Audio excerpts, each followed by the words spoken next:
जेमिति ए संसार रे प्रत्येक पितामाता माने चाहती तांको संतानर भाग्य बहु उज्जवल हो, दुख रोग शोक ताको स्पर्श न करू, किंतु ताहा से करि पारंती नाही।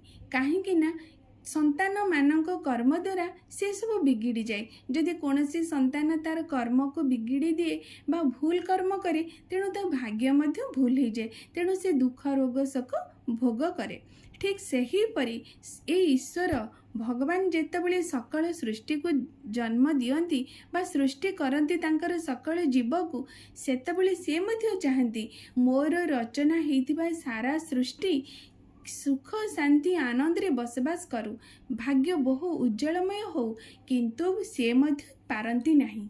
काहेकि ना ए जीव हाथ रे तार कर्म रही थाए, कर्म द्वारा तार भाग्य परिवर्तन होई थाए। जदि आमे सुकर्म करिबा ताले सौभाग्यर अधिकारी हबा, जदि कुकर्म करिबा ताले कुभाग्यर अधिकारी हबा।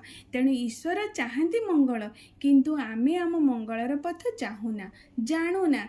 सेइथिपाई तांको पुणी गुरु रूप रे धरावतरण करिबाकू पड़े। आ ए अधम मनीष जानी पारे ना ये ही भगवान आसीचंदी मते पुणी पथ प्रदर्शक भावरे। तेणु आम मान को से गुरु पुरुषोत्तम को जीवन रे ग्रहण करी निजर कर्म को सजाड़िबा के पड़िबो। आ कर्म सजाड़ी हे गले आम भाग्य मध्य सजाड़ी हे जिवो। जय गुरु।